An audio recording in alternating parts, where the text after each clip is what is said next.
طيب احنا من موقع برلين اونلاين. اليوم طبعا في لعبه ريال مدريد وبرشلونه، هاي اللعبه مهمه جدا على اساس نصف النهائي لكاس اوروبا. انا بعتقد اليوم انه برشلونه راح تغلب لانه راح تستد الخساره بتاعتها في كاس الملك. شو رايك ابو محمد؟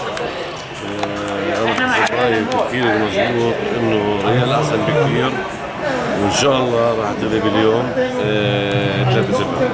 3-0. يا خيا ريال مدريد حرام عليك، احنا اول شيء الكاس اعطيناكم اياها عشان نفرحكم شوي صغيره، بس احنا اخذنا الدوري وان شاء الله راح ناخذ كاس اوروبا باذن الله تعالى. اليوم راح نغلبكم 1-0 وعندنا راح نعمل لكم هيك اخرى 5 يعني.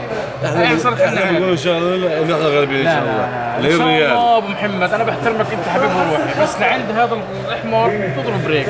احنا عندنا لعيبه احسن فريق بالعالم، كله بيختملنا عليه وكل الدنيا بتقول برشلونه احسن فريق بالعالم. على كل حال اعطيناك الكاس فينا عليكم خيا، كاس الملك عشان الملك وريال الملكي وعشان هو اللي بيغلب الليله هو اللي بياخذ الكاس ان شاء الله. لا لا احنا بدنا نغلبكم 1-0 صغير هون. والله برشلونه 5. انا بقول الريال تغلب 3-0 ان شاء الله. لا هالمره 6 عشان نعمل لكم هيك زهقنا. طيب انا حتى ننهي النقاش انا بفكر، انا رايي اليوم الفريقين راح يغلبوا.